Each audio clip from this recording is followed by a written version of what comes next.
Hello साथियों, स्वागत है आपका हमारे अपने YouTube channel Ajit art all classes पे। जैसा कि इससे पहले की जो हमने क्लास आप लोगों को बताई थी या पढ़ाई थी वो आपके किशनगढ़ शैली से संबंधित थी। उसके बारे में हम भाग 2 में सारी संपूर्ण जानकारी आपको दे दी थी, क्योंकि किशनगढ़ थोड़ा सा लॉन्ग है, थोड़ा सा समझने के लिए हम उसके 2 पार्ट बना दिए थे, एक भाग 1 एक भाग 2। ठीक है, तो जो पिछली हमने क्लास किशनगढ़ शैली बताई थी उसमें संपूर्ण जानकारी हमें किशनगढ़ शैली के अंतर्गत दे दी थी।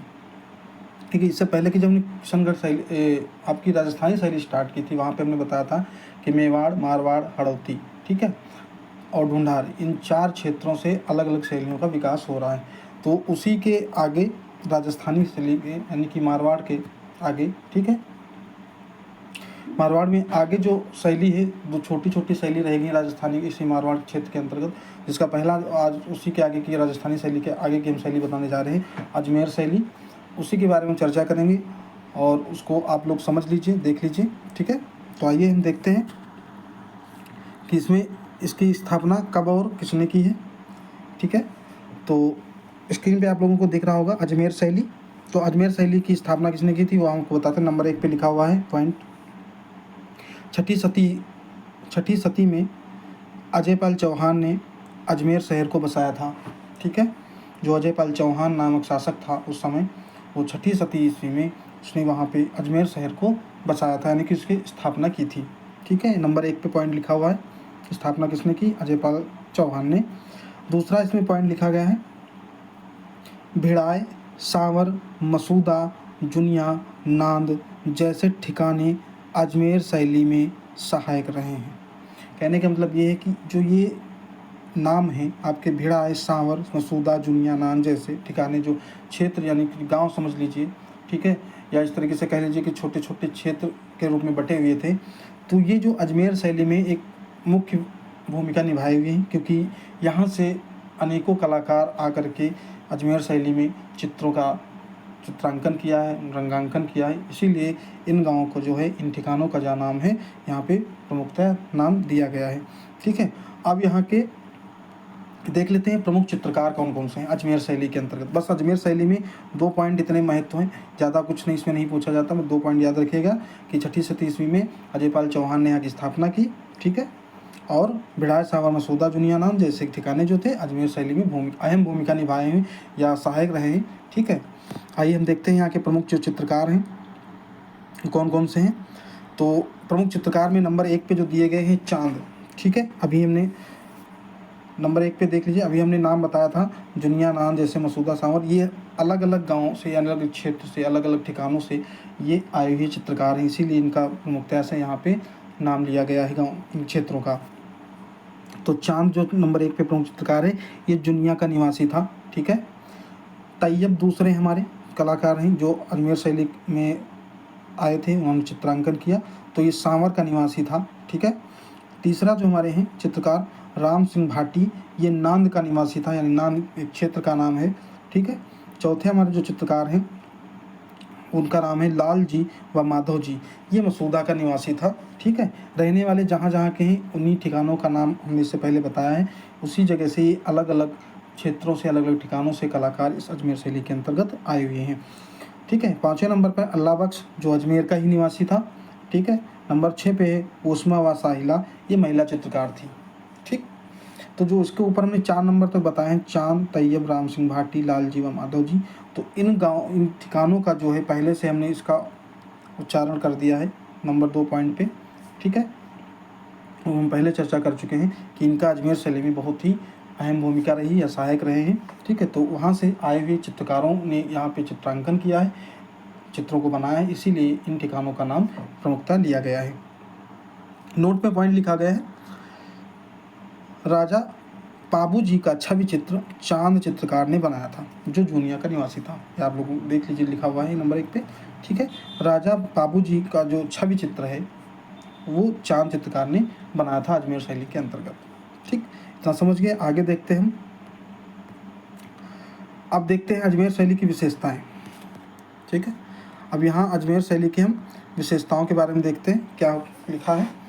तो नंबर 1 पे लिखी विशेषता टोडर राय। ठीक है, नंबर 1 विशेषता है अजमेर शैली के अंतर्गत, टोडर राय, बदनौर एवं सांवर जैसे स्थानों पर अजमेर शैली के चित्र मिलते हैं। ठीक है, टोडर राय, बदनौर एवं सांवर जैसे स्थानों पर जो है यानी कि क्षेत्रों पर यानी इन जगहों पर अजमेर शैली के चित्र मिलते हैं, यानी कि इन जगहों पर ज़्यादातर चित्र बनाए गए हैं अजमेर शैली के अंतर्गत। ठीक है, दूसरा पॉइंट लिखा गया अजमेर शैली के अधिकांश। ठीक है, अजमेर शैली की मतलब कह लीजिए अजमेर अपना शहर कह लीजिए, तो वहाँ के जो सिंह और कुंवर थे, ठीक है, जैसे वहाँ के जो शासक हुए सिंह और कुंवर, उनका जो चित्र और उनकी जो अहम चीज़ें हैं वो संग्राम सिंह संग्रहालय में संग्रहित हैं या हैं, इसीलिए लिखा गया है नंबर 2 पॉइंट पे अजमेर शैली के अधिकांश सिंह और कुंवर संग्राम सिंह संग्रहालय में हैं। ज़्यादातर उनके चित्र और उनके चित्रों को उनके द्वारा बनवाए गए चित्रों को संग्राम सिंह संग्रहालय में रखे गए। तीसरा पॉइंट लिखा गया अकबर ने अकबरी मस्जिद का निर्माण अजमेर में कराया था। ठीक है, अकबर ने अकबरी मस्जिद का भी निर्माण अजमेर में कराया था। नंबर 4 पे देख लीजिए कर्नल टाड ने अजमेर को राजस्थान की कुंजी कहा है। ठीक, एक कर्नल टाड जो हमारे ये दार्शनिक हैं, ठीक है, पुरातत्वविद के, उन्होंने कर्नल टाड ने अजमेर को राजस्थान की कुंजी कहा है। नंबर 5 पे लिखा गया है ब्रह्मा मंदिर हिंदू तीर्थ स्थल अजमेर में है, यानी कि अजमेर में मोइनुद्दीन की एक दरगाह भी है। ठीक है, वहाँ भी आप लोग जानते हैं, तो एक आपका हिंदू तीर्थ स्थल भी है जिसका नाम ब्रह्मा मंदिर के नाम से उच्चारित करते हैं, उसी का मंदिर बना हुआ है। ठीक है, जो अजमेर में स्थित है। तो ये आपकी अजमेर शैली के अंतर्गत इतनी चीज़ें, विशेषताएं और चित्रकार और चित्र पूछे जाते हैं, अन्य चीज़ें यहाँ से ज़्यादा कुछ नहीं पूछा जाता है। तो जितनी इम्पॉर्टेंट महत्वपूर्ण चीज़ें हैं वो हमने आपको विशेषताओं में और आपके शुरुआती चीज़ों में बता दी कि स्थापना, यहाँ के चित्रकार कहाँ कहाँ के निवासी कौन कौन सा था और चित्र कौन सा महत्व है और विशेषताएं इसमें, ठीक है, कि क्या क्या यहाँ पे बना हुआ है। तो इन्हीं से आपके प्रश्न बन के आएंगे, अगर कहीं से पूछा जाता तो इन्हीं से इतनी से ज़्यादातर पूछा जाएगा। अन्य चीज़ें जो हैं वो बहुत सारी चीज़ें लिखी हैं, उससे कोई मतलब नहीं है। ठीक, तो ये तो आपकी अजमेर शैली के अंतर्गत सारी बातें हो गई। अब इसी के अंतर्गत आज छोटी सी शैली और आगे की है, उसके बाद आपका नई स्टार्ट हो जाएगी, हड़ौती क्षेत्र स्टार्ट हो जाएगा। तो हम आगे की एक शैली और बची है छोटी सी, वो भी है जिसका नाम नागौर शैली के नाम से हम जानते हैं। तो ये अजमेर शैली हमने संपूर्ण बता दी। अब हम बात कर लेते हैं नागौर शैली के अंतर्गत। ठीक है, ये भी बहुत छोटी सी है, समझ लीजिए, ज़्यादा बड़ी नहीं है। नागौर शैली, ठीक, ये मारवाड़ के अंतर्गत आती है, लास्ट शैली मारवाड़ की। तो देखते हैं, स्थापना इसकी सयाद लक्ष्य के चौहानों ने की थी, ऊपर लिखा गया है। स्थापना जो है सयाद लक्ष्य के चौहानों ने की थी। ठीक है, उसके बाद नंबर 1 पे पॉइंट पे लिखा गया है महमूद गजनवी ने इसे स्वतंत्र राज्य घोषित किया। उस समय जो महमूद गजनवी जो उस समय शासक था, उसने इस क्षेत्र को यानी इस राज्य को स्वतंत्र घोषित कर दिया था।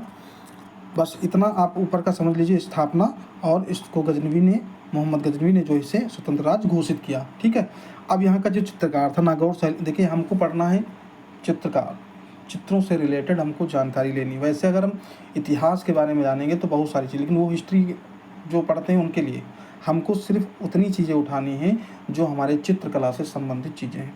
ठीक है, ये मत समझिएगा कि और सारी चीज़ें हैं, कन्फ्यूजन मत हो, कहीं कन्फ्यूजन होने लगता है, अरे इतना ही छोटी है, इसमें कुछ और नहीं है। लेकिन यहाँ पर आपकी जो चीज़ें हैं, आपके मतलब की चीज़ें जो आपके सब्जेक्ट से रिलेटेड हैं, उन चीज़ों को पढ़ना है, अन्य चीज़ों को आपको ज़्यादा फोकस नहीं करना है। ठीक है, तो अब हम बात कर लेते हैं यहाँ के चित्रकार जो था नागौर शैली के अंतर्गत, उस एक ही चित्रकार था जिसका नाम गंगाराम के नाम से जाना जाता है। ठीक है, चित्रकार जो यहाँ का है वो गंगाराम के नाम से जाना जाता है। प्रमुख चित्र जो है यहाँ के 2 ही प्रमुख चित्र हैं, एक ठाकुर इंद्र सिंह की सभी का मतलब सभी लोग जानते हैं व्यक्ति चित्र से होता है, सभी कह लो या व्यक्ति चित्र, सभी उसी को बोलते हैं। ठाकुर इंद्र सिंह का जो है व्यक्ति चित्र या सभी। दूसरा चित्र जो है 2 वृद्ध व्यक्तियों के मिलने का दृश्य बनाया गया है, जो गंगाराम चित्रकार के द्वारा बनाया गया है। ये 2 चित्र हैं आपके नागौर शैली के अंतर्गत, एक ठाकुर इंद्र सिंह की सभी और दूसरा जो है 2 वृद्ध व्यक्तियों के मिलने का दृश्य। ये दोनों जो हैं चित्र गंगाराम चित्रकार के द्वारा बनाए गए हैं और इस समय ये जो चित्र है ये सरकावाजी आर्ट गैलरी मुंबई में संग्रहित है, उसके आगे लिखा हुआ है। ठीक है, ये दोनों चित्र को इस समय सरकावाजी आर्ट गैलरी मुंबई में संग्रहित कर दिया गया है। अब यहाँ की मुख्य विशेषताएं हम देख लेते हैं, नागौर शैली में क्या क्या हुआ है। तो विशेषताओं में नंबर 1 पे लिखा गया है, नागौर में वृद्धावस्था के चित्रों को चित्रकारों ने बड़ी कुशलता के साथ चित्रित किया है। जो नागौर शैली यानी नागौर क्षेत्र था, उस समय जो चित्रकार था गंगाराम, उसने ही जो बूढ़े वृद्धावस्था के जो लोग हैं उनके चित्रों को बहुत ही अच्छी और कुशलता से दर्शाया है। वो मतलब वृद्धावस्था को बिल्कुल हूबहू दिखाने की कोशिश की, बहुत ही अच्छी तरीके से चित्रांकन किया है। ठीक है, ये नंबर 1 पॉइंट है। उसी के आगे हम देखते हैं नंबर 2 पे, बख्श सिंह के काल में नागौर के किले के, ठीक है, बख्श सिंह के काल में नागौर के किले में मंदिरों में भित्ति चित्रों का निर्माण हुआ है। किले में, नागौर के किले में और मंदिरों में जो है भित्ति चित्रों का निर्माण हुआ है। ये वहाँ की आपकी नागौर शैली में प्रमुख ये विशेषता याद रखिएगा कि नागौर के किले में और मंदिरों में भित्ति चित्रों का निर्माण किया गया है। तीसरा पॉइंट है, यहाँ पर सबिहों का चित्रण प्रमुखता से किया गया है। सबिहों का मतलब बता दिए हैं पहले से, व्यक्ति चित्र से होता है। तो यहाँ पर ज़्यादातर जो है व्यक्ति चित्र का ही चित्रांकन किया गया है। अगर पूछ लेता है, कहीं पे आ जाता है प्रश्न कि नागौर शैली में प्रमुखता से ज़्यादातर क्या चित्रण किया गया है, तो याद रखिएगा कि यहाँ पर सबिहों का ज़्यादातर चित्रण कार्य हुआ है। चौथा नंबर पॉइंट लिखा गया है, बुझे हुए रंगों का सर्वाधिक उपयोग किया गया है। ठीक है, जो बुझे हुए रंग होते थे उस समय, क्योंकि रासायनिक इस समय चल रहे हैं कलर, उस समय रासायनिक कलर ज़्यादा नहीं होते थे। ठीक है, तो उस समय जो बुझे हुए यानी ठंडे कलर जो होते थे, ठीक है, उन रंगों का जो है सर्वाधिक प्रयोग किया गया है। नंबर 5 पे, यहाँ पर खतरगच्छ साधुओं द्वारा चित्रित काष्ठ पट्टिकाएँ विशेष रूप से चित्रित हुए हैं। ठीक है, यहाँ पर खतरगच्छ साधुओं, अब ये साधु जो होते थे ये उस समय जो एक बहुत ही ज़्यादा लंबा उनके पास ओढ़ने के लिए एक शॉल टाइप का होता था, उस टाइप की जो है चित्रित काष्ठ पट्टिकाएँ, ठीक है, और लकड़ी के विशेष रूप से चित्रित हुए हैं, क्योंकि उस समय जो था इतना ज़्यादा प्रचलन नहीं था कपड़ों का। ठीक है, उस समय जो काष्ठ पट्टिकाएँ होती थी उनमें विशेष रूप से चित्रित हुए हैं। ठीक है, तो ये आपकी थी नागौर शैली के अंतर्गत विशेषताएं और अजमेर शैली के अंतर्गत विशेषताएं। तो ये सारी जो दोनों हमने आपको शॉर्ट में, यानी कि छोटी छोटी ही हैं, ज़्यादा बड़ी नहीं है शैली, तो इन दोनों शैलियों को हमने विशेष करके आप लोगों के लिए हमने सोचा आज दोनों शैली आपको पढ़ा देते हैं। ज़्यादा बड़ी नहीं है, समझ में आ गया होगा। और नहीं समझ में आया किसी को, कहीं पे कोई डाउट है तो कमेंट बॉक्स में कमेंट कर सकता है, उसका हम जवाब अगली क्लास में दे देंगे।